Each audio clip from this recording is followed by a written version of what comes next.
안녕하십니까, 반갑습니다. GPT입니다. 오늘 제가 굉장히 멋지고 훌륭하신 분을 모시게 됐습니다.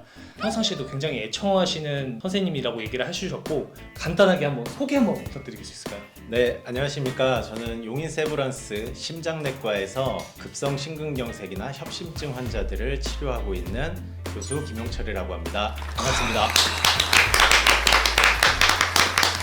예전부터 이제 전문가 선생님을 모시고 이제 질문 답변하는 컨텐츠를 너무 하고 싶었어가지고 생각 중에 있었는데 딱 기가 막히게 연락을 주셔가지고 같이 한번 콜라보를 하게 됐습니다. 운동을 또 엄청 즐겨서 하신다고 들었습니다. 95kg까지 살이 쪄서 한 1년 동안 65.7kg. 거의 30kg 뺀 거 아닌가요? 네네. 그렇게 하고 바디 프로필 찍고 지금도 매일 운동하고 있고 오늘 오전에도 하체 PT 털고 왔습니다.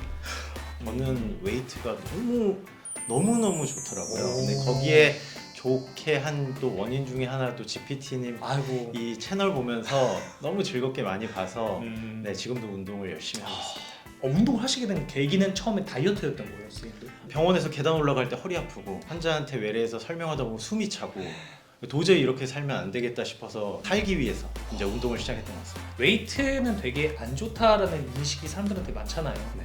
그렇지 않다고 생각을 하시는 거예요, 선생님도? 실제로 저희가 이제 유럽, 미국 저희 심장 가이드라인 보면 웨이트를 하라고 돼 있습니다. 네, 유산소를 기반으로 하되 웨이트를 일주일에 2회에서 3회 정도 하라고 돼 있고요. 거기에 원RM이 어떤 건지 랩이 어떤 건지 횟수가 어떻게 하라는지 다 나와 있거든요. 네, 그렇기 때문에 실제로도 해야 되고 실제로도 몸에 너무 좋습니다. 진짜 이 첫 답변이 너무 듣고 싶었어요.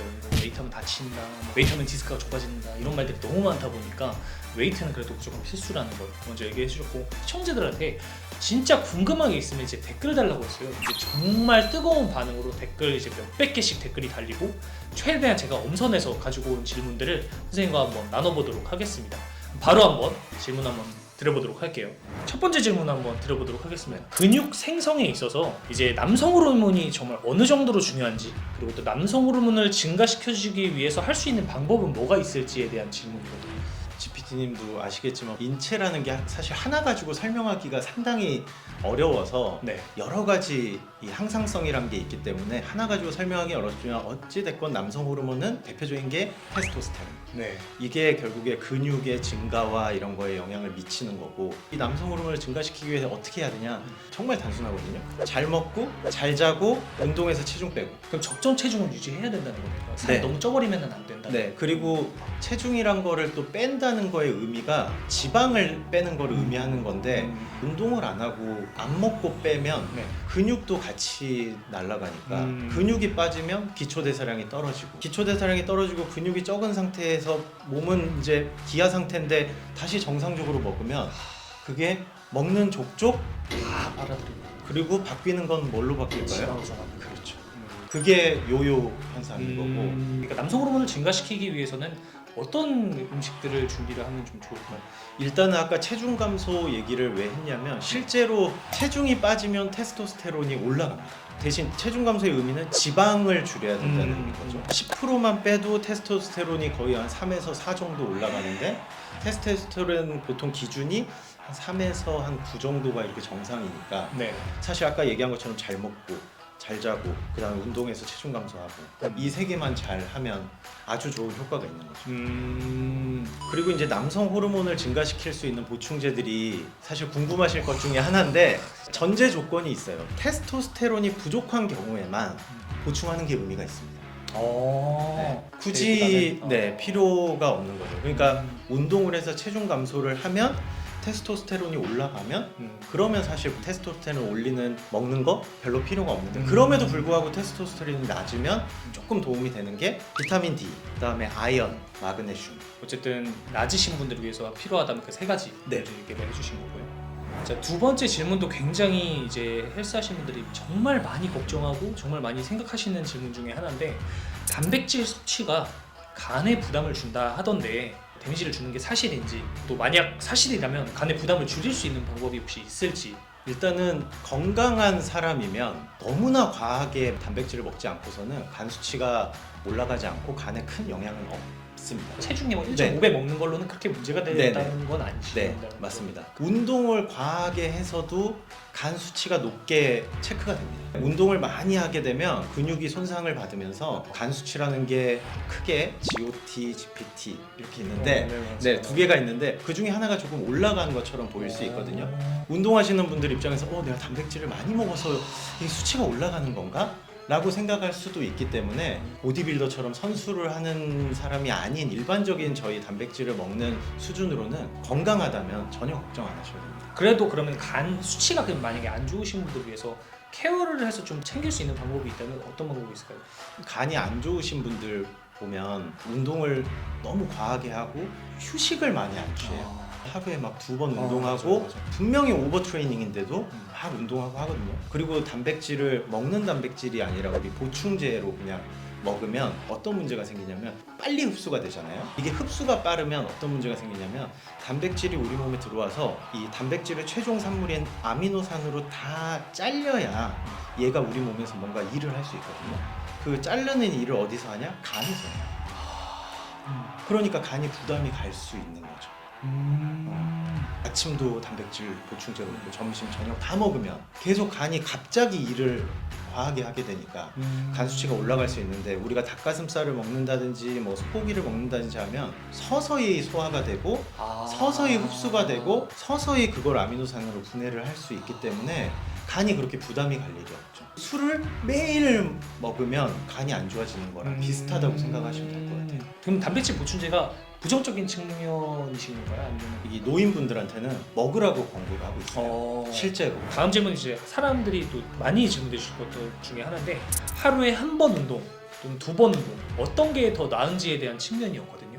아침도 하고 일 끝나고 퇴근하고 또 하고 이게 이제 효율적인가 실제로? 이거는 정말 개개인 차이도 있고요.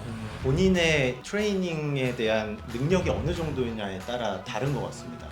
저도 루인 세브란스에 헬스장이 있어서 6시에 가서 유산소 1시간 타고 진료하고 연구하고 점심때 또 이제 웨이트 한 군데 털고 그리고 이제 저녁에 가서 식사를 하는데, 아침 점심을 합치면 그게 제 운동 능력 정도 되거든요. 아침에 하는 걸 제 운동 능력에 전부를 다 쏟아붓고 점심 때 그만큼을 또 쏟아부으면 이건 오버 트레이닝인데, 나눠서 이렇게 하면 사실 오버 트레이닝은 아닌 거고, 근육을 늘리기 위해서 제일 중요한 거는 아마 공감하시겠지만 휴식이거든요. 근육은 쉴 때 성장하지 운동할 때 성장하는 거는 아니기 때문에 본인의 운동 능력을 알고 그거에 맞춰서 하루에 1번 혹은 2번을 해도 본인의 그 수행 능력만 알면 특별히 문제는 없을 거라고 생각합니다. 허리 디스크 환자는 혹시 운동을 하면 안 되는지, 이제 운동을 할 수 있다면 이제 어떤 종류들의 운동을 추천하시는지에 대한 질문이거든요. 제가 허리 디스크가 실제로 있었었고 살을 빼게 된 결정적인 이유도 허리 디스크가 또 재발해서 주사 맞고 이대로 살면 안 되겠다 해서 한 건데요. 일단은 기본적으로 체중은 조금 줄여야 됩니다. 왜냐하면 서 있는 것 자체가 척추에 부담을 주기 때문에 제 몸으로 설명하면 덩어리를 좀 줄여야 됩니다. 네. 그래야 중력이 그만큼 허리에 받치는 이 무게감이 줄어들고, 처음에는 유산소를 하는 게 좋습니다. 대신 유산소를 절대 뛰지 마십시오. 왜냐면 뛰는 것 자체가 허리에 부담을 주는 건데, 뼈와 뼈 사이에 디스크라는 완충작용이 있어서 얘가 이렇게 되는 건데, 디스크가 있으신 분들은 이게 어긋나는 경우들이 생기거든요. 그러면 이제 뛰다가 또 이 문제가 또 생기기 때문에 걷는 거를 하되 각도를 조금 올려요. 살짝 경사를. 네, 그래서 저는 처음에 5도에 속도는 한 3 정도로, 거기서 각도도 조금 올리고 속도도 조금 올려서 빠르게 걷기 정도 해서 시간도 조금 늘리고 이제 그렇게 하다 보면 심폐지구력이 늘어나면서 이제 조금 근력을 할 수 있는 좀 여유가 생기거든요. 그럼 근력은 어떻게 해야 되냐? 맨몸으로 하는 운동이에요. 웨이트 말고. 네, 무조건 맨몸으로 하는 거. 대표적인 게 맨몸 스쿼트, 인버티드로, 맨몸 런지. 그렇게 3개 하면서 이제 앞으로 너는 웨이트를 할 몸이야, 적응해야 돼 하면서 꾸준히 식단하고 이렇게 몸무게가 빠지면서 그 다음부터는 이제 운동하면서 허리 주변에 근육들이 강화되니까 그때부터는 크게 문제는 없는데, 초반에 괜히 무리하게 막 웨이트하고 뛰다가 하면 그 다음부터는 운동에 너무나 멀어지기 때문에 정말 긴 호흡으로 운동을 할 것을 추천드립니다. 결국에는 제가 바디 프로필 찍고 나서 단 한 번도 허리 아픈 적 없거든요. 단 한 번도 없습니다. 그렇게 아프셨었는데. 네. 너무 명쾌한 답변 감사합니다. 이 질문도 정말 헬스하는 사람들에게 항상 풀리지 않는 의문점. 운동을 해도 프레임 이 자체에는 변화가 없는지, 한 번 갖고 있는 프레임을 갖고 있는 사람은 평생 그렇게 살아야 되는지. 확실하게 얘기해드리면 웨이트를 하면 프레임이 커질 수 있습니다. 커질 수 있습니다라는 거의 의미는 운동을 통해서 어느 정도 프레임을 키울 수 있다라는 거를 말씀을 드리는 거고, 어깨 운동을 해야 프레임이 커진다고 생각하거든요. 근데 실제로 프레임이 커지려면 눈에 보이지 않는 근육들을 운동을 해야 합니다. 그게 바로 등 운동이죠. 등 운동을 열심히 하면 프레임이 커질 수 있는 게, 좀 해부학적으로 설명을 하면 우리가 흔히 알고 있는 광배, 중부 승모, 하부 승모, 극하근, 기립근까지 이렇게 있는데, 가장 중요한 게 이제 견갑이, 뼈가 이렇게 있잖아요. 네. 중부 승모를 운동을 열심히 해서 중부 승모의 근육이 늘어나면 이 견갑 사이가 이렇게 벌어질 수 있습니다. 그러면 앞에서 봤을 때는 어깨가 옆으로 밀리는 거죠. 네. 그리고 이 광배를 운동을 하게 되면 이렇게 광배가 이렇게 올라가면서 이 근육들이 견갑을 위로 올리는 거죠. 이렇게 퍼져 있고 안으로 모여 있던 것들이 네. 바깥으로 이렇게. 네. 그리고 그러면 결론적으로 넓어지고 위로 올라가니까, 자세 한번 보여주실래요? 그러면 이렇게 되죠. 그렇죠. 그 자세가 되는 거거든요. 어깨 운동은 용 그림을 그리면 마지막 눈에 이렇게 눈동자를 찍듯이 네. 활용점정으로 어깨를 이렇게 탁 만들어주면 대포할 어깨가 완성이 되면서 프레임이 넓네 라는 게 되기 때문에, 실제로 이런 것들은 뭐 연구들에서도 있고, 어떤 운동을 많이 해야 되냐라고 하면 뭐 연구들은 뭐 로우를 많이 해라 막 이런 것들이 있긴 한데, 사실 처음에 운동을 시작할 때 그런 거는 쉽지 않기 때문에 저는 처음에 3개월 동안은 시티드로 랩풀다운 네, 그렇게 하면서 근신경을 좀 자극시키는 네, 그렇게 운동을 했던 것 같고요. 결론은 프레임은 등 운동을 하면 넓어질 수 있습니다. 여러분들 등 운동하세요. 등 운동. 자, 이번에 또 굉장히 많이 궁금해하셨던 것 중에 하나인데, BCAA, 그다음에 크레아틴, 영양제 등이 정말 효과가 있는지에 대한 질문이거든요. 혹시 어떻게 생각하시는지? 저도 사실 아무 생각 없이 그냥 몇 개씩 먹었는데, 이번에 좀 공부를 해봤습니다. 네. 호주 스포츠 협회에서 이거에 대해서 이렇게 정리를 해놓은 게 있더라고요. 일단 크레아틴 효과 있습니다. BCAA 네. 아직 효과가 명확히 입증되진 않았습니다. 하지만 저는 BCAA를 운동할 때부터 쭉 먹었고, 지금 BCAA가 3개가 들어있잖아요. 아미노산에 류신, 이소류신, 발린. 네. 근데 저는 그 이후에 EAA라고 9가지가 들어가 있는, 조금 더 비싸긴 한데 뭐 그걸 먹고 있는데, 먹는 이유는 딱 하나입니다. 운동할 때 물을 못 먹겠어요. 너무 힘들어서. 근데 EAA는 정말 맛있어요. BCAA도 마찬가지잖아요. 맞아요. 정말 수백 가지 맛이 있잖아요.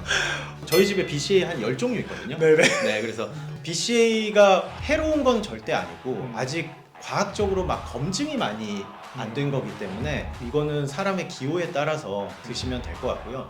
크레아틴 같은 경우에는 잠깐 설명을 하면, 힘을 쓰게 되면 에너지를 쓰게 되는데, 그 에너지 저장 창고가, 예를 들면 기름통이 이렇게 비어져 있으면 다 쓴 기름을 다시 재사용해서 또 기름통에 넣어놓는 거거든요, 우리 몸은. 네. 근데 크레아틴은 그걸 조금 더, 기름통이 좀 빨리 채워지고 빨리 비지 않게 해주는 겁니다. 그러면 이거를 운동으로 생각하면 운동 수행 능력이 조금 향상되고, 그걸로 인해서 스트렝스가 조금 증가할 수 있고, 회복하는데 조금 도움을 줄 수 있고, 실제적으로 그거에 대해서는 뭐 많은 데이터들이 실제로도 있는 거고요. 저는 크레아틴을 먹지 않습니다. 귀찮아서. 근데 이제 크레아틴의 단점이라기보다는, 이건 어쩔 수 없는 건데, 이 크레아틴을 먹으면 이게 수분을 잡고 있거든요. 이게 다이어트 할 때는 이거를 먹는 거를 조금 저는 권하지 않습니다. 네. 벌크업을 할 때는 좀 도움이 되겠지만, 다이어트 할 때는 나중에 그 수분 조금이 엄청나게 영향을 미치잖아요. 그래서 그때는 좀 안 먹는 게 중요할 것 같고요. 그래서 선수분들이 2주 전이나 한 달 네. 전쯤에 영양제를 다 끊어버리는 네. 이유가 크레아틴 것 때문에 수분을 잡기 때문에 네. 체중을 못 맞추실 수도 있고. 네. 제가 찾아본 걸로는 크레아틴이 4주 정도 걸린다고 하더라고요. 그래서 한 달 정도 네. 빼버리는. 네. 네, 다음 질문입니다. 성장기 운동하면 키가 안 큰다 라는 이야기들이 정말 많아요. 고민을 하고 부모님하고 갈등을 겪고 있는 구독자분들이 많은데 답변 해주시면 좋을 2020년 미국 소아과 학회 보고서가 있더라고요. 정확히 어떻게 써져 있냐면 잘 계획된 웨이트 운동 프로그램은 네. 청소년의 성장판 상태, 키 크는 것, 심혈관 건강에 부정적인 영향을 미치지 않습니다라고 되어 있어요. 운동을 하는 거를 원하는 학회들도 있거든요. 네. 저도 어렸을 때 야 중고등학교 때 막 무게 치고 이러면 나중에 키 안 커 이런 얘기를 정말 많이 들었거든요. 맞아요. 그거는 왜 그러냐면 잘못된 자세로 무리한 무게를 들다가 부상을 당합니다. 청소년이나 중고등학생들은 아직 성장판이 열려 있거든요. 성장판이 열려 있는데 거길 부상을 당하면 이 성장하는 데 문제가 생기는 거죠. 어디에서는 그렇게도 돼 있어요. 원RM을 측정을 청소년은 하지만 원RM으로 하는 운동을 하지 말라고 돼 있어요. 지향이 맞아. 예. 그러니까 원RM을 보통 한 70% 정도로 저희가 랩을 설정하잖아요. 네. 그거를 설정하기 위해서 원RM을 측정하지 우리처럼 막 원RM으로 하는 3대 500 이런 것들은 그렇게 추천하지 않는다고 되어 있고 웨이트 자체는 오히려 긍정적인 효과가 청소년에게 더 많습니다. 첫 번째는 근력 상승이 있는데 학생 때 운동을 하면 근부자가 돼서 그거는 나중에 따라갈 수가 없잖아요. 그건 맞죠. 더 흥미로운 건 뭐냐면 근비대가 없이 근육이 좋아져요. 그러니까 근질이 좋아지는 거죠. 근육이 이렇게 되는 건 네. 아니지만 어떤 사람들 보면 똑같은 몸에 똑같이 운동했는데 어떤 사람 몸이 단단해 보이는 사람이 있고 맞아요. 어떤 사람은 약간 밀도감이 떨어지는 사람들 있잖아요. 어렸을 때부터 운동을 하면 그 근섬유 하나하나가 질이 좋은 거죠. 그래서 청소년기에 운동을 해야 되는 이유가 있는 거고 또 하나는 골절이나 부상이 예방이 됩니다. 왜냐면 그런 근질들이 좋아지고 또 하나는 유연성이 좋아지잖아요. 아마 어렸을 때 다 다리가 일자로 벌어지고 하다가 점점 나이가 들면서 맞아요. 전혀 안 벌어요. 유연성이 떨어지잖아요. 그러면 이게 부상으로 이어지는데 청소년기 때 운동한 친구들은 그 유연성을 유지할 수 있는 거죠. 그리고 또 하나는 GPT님 알게 되고 예전 방송까지 봤지만 그때에 비해서 자존감이 많이 올라가지 그건 맞습니다. 네. 저도 마찬가지거든요. 진짜. 네. 청소년기 때 자존감도 올라가기 때문에 오히려 소아과 협회나 이런 데서는 웨이트 운동은 권장하고 있습니다. 근데 명쾌한 답이 되셨나요? 너무 무리한 중량이 아니고 네. 적정 중량 내에서 운동하는 게 네. 진짜 정말 효과적이다. 그래서 친구들하고 원RM으로 경쟁하지 마라. 학생 때는 그런 열정이 있다 보니까 네. 그렇게는 하지 않는 걸로 그렇게 하면 될 것 같습니다. 너무 감사합니다. 운동을 너무 빡세게 하면 탈모가 올 수 있는지. 운동하고 탈모는 여드름 때문에 스트레스 받으시는 분들이 많은데 운동과 여드름이 관계가 실제로 하체 운동을 하면 실제로 그게 정력에 연관성이 있냐라는 질문이 있었어요. 정력이 우와! 우와! 이러지는 않습니다. 이러지는 않지만